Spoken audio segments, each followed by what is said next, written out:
Hello everyone. आज हम NCERT exemplar quadratic equations हम कर रहे थे। इसी की एक्सरसाइज 4.2 हम करेंगे।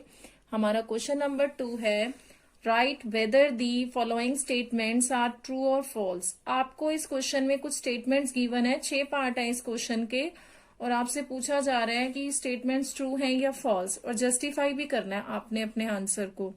ठीक है, तो पहला पार्ट क्या गिवन है, every quadratic equation has exactly one root. Exactly means एकदम बिल्कुल सही, क्या एक ही रूट होता है हर एक क्वाड्रेटिक इक्वेशन का। तो हम जानते हैं कि क्वाड्रेटिक इक्वेशन का जो जनरल फॉर्म है वो A X square plus B X plus C. Degree क्या होता है यहाँ क्वाड्रेटिक का 2, ठीक है, और डिग्री 2 है, तो इसके रूट्स भी कितने होते हैं, रूट्स कितने होते हैं 2। 2 डिस्टिंक्ट मिले या 2 इक्वल मिले, रूट्स भी इसके 2 होते हैं। इसी तरह से आप क्यूबिक के बारे में भी पढ़ते हैं, क्यूबिक के रूट्स 3 होते हैं, डिग्री 3 होती है उसकी। तो ये ऑप्शन हमारा क्या है, फॉल्स है। यहां हम एग्जाम्पल देखें अगर, ये देखिए 3x square minus 4x plus 1। अगर मैं ये कोई क्वाड्रेटिक लेती हूं तो आप इसके मिडल टर्म स्प्लिटिंग मेथड से फैक्टर्स बना करके 2 रूट्स फाइंड कर सकते हैं। ठीक है, यहाँ 4x था, एड सब्ट्रैक्ट करें तो माइनस 4x मिले, मल्टीप्लाई करें तो 3x स्क्वायर मिल जाए। तो यहाँ 3x x माइनस 1, फिर माइनस 1 x माइनस 1, इधर x माइनस 1 कॉमन, और यहाँ आया 3x माइनस 1। तो एक रूट क्या मिलेगा इधर से, इक्वेट करेंगे जब इन लीनियर फैक्टर्स को हम 0 के इक्वल रखेंगे, यहां से मिलेगा 1 और यहां से मिलेगा 1/3। 2 रूट्स मिले हमें। अगर मैं दूसरी क्वाड्रेटिक ले लेती यहां x square minus 4x plus 4 equal to 0, तो इसके फैक्टर्स ये x माइनस 2 की होल स्क्वायर का फॉर्मूला हो जाता। ठीक है, और इसके भी 2 लीनियर फैक्टर्स होते हैं, x माइनस 2 की होल स्क्वायर को आप ऐसा लिख सकते हैं, x माइनस 2 को हम ऐसा लिखते और ये इक्वेट कर देते हम 0 के। यहां से भी x की वैल्यू हमें 2 मिलती और इस लीनियर फैक्टर से भी 2 मिलती, तो 2 इक्वल रूट्स मिलते हमें ऐसी क्वाड्रेटिक में। किसी भी क्वाड्रेटिक इक्वेशन के हमें रूट्स कितने मिलते हैं, 2 रूट्स ही मिलते हैं, मैक्सिमम जो है वो हमें 2 रूट्स मिलते हैं। तो पहला जो पार्ट हमें गिवन था वो हमारा फॉल्स है। ठीक है,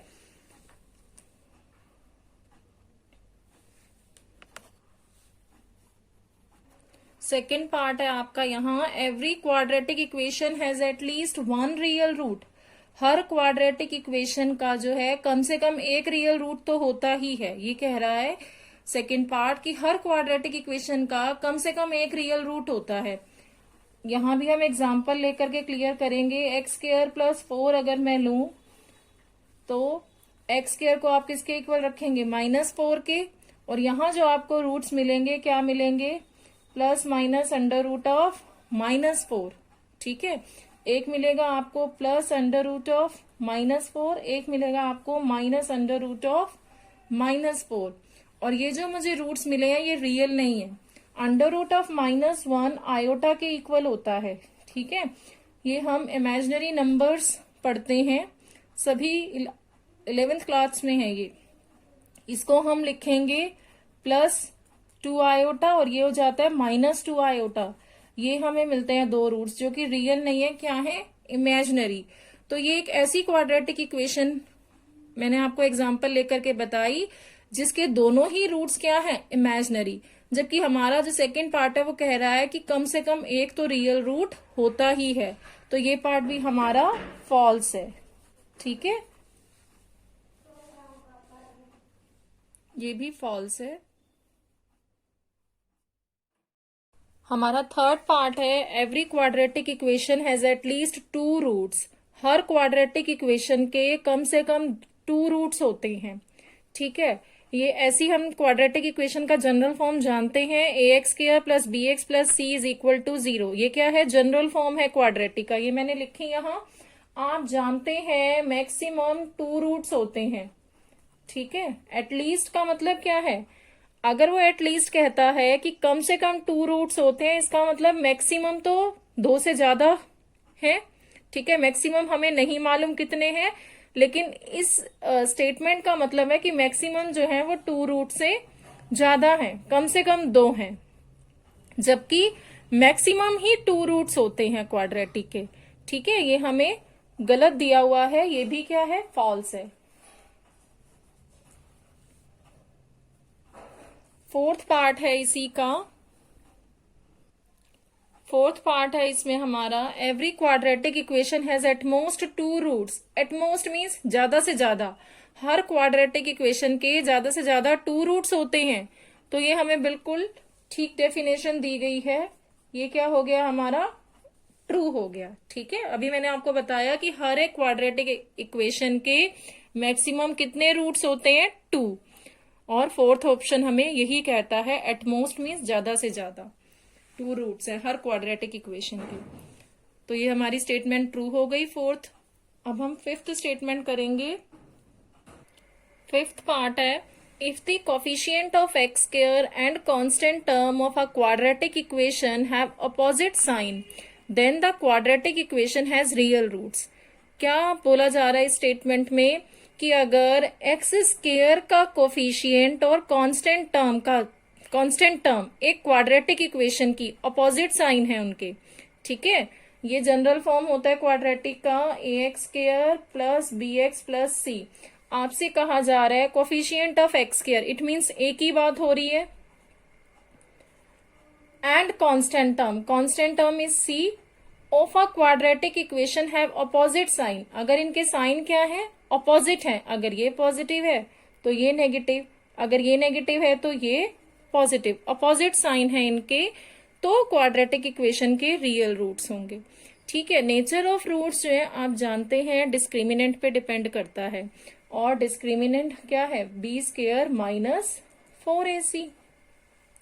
अब यहां से हम देखें तो ए अगर देखिए पॉजिटिव है, सी नेगेटिव, अगर सी पॉजिटिव है तो ए नेगेटिव, अपोजिट साइन के होने चाहिए, एक पॉजिटिव तो दूसरा नेगेटिव होना चाहिए। ठीक है, ए और सी की बात कही गई थी ना इसी में।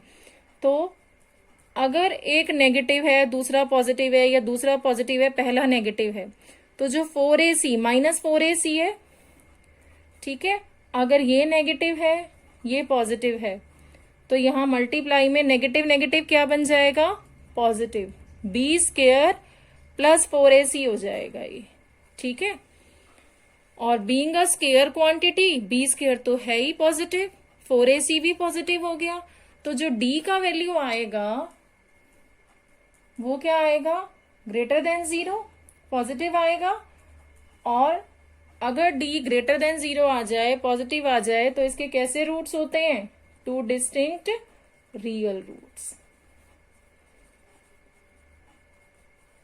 ठीक है, इसके रूट्स कैसे होते हैं, 2 डिस्टिंक्ट रियल रूट्स।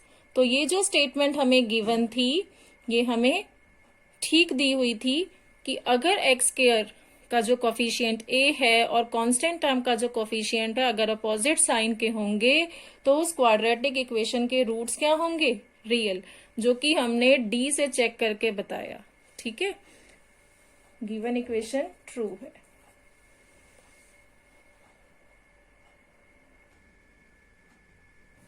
हमारा सिक्स्थ पार्ट है, if coefficient of x square and constant term have same sign and if the coefficient of x term is 0 then the quadratic equation has no real roots.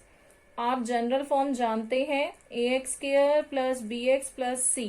Question में कह रहा है अगर x square का जो coefficient है यानी कि ए और constant term, it means C, A और सी की बात हो रही है, अगर coefficient of x square and constant term have same sign, ठीक है, ए सी या तो दोनों ही पॉजिटिव हो या दोनों ही नेगेटिव हो, सेम साइन के हों, and if the coefficient of x term is 0, x term का कोफिशिएंट बी होता है, और अगर ये क्या हो, 0 हो, then the quadratic equation has no real roots.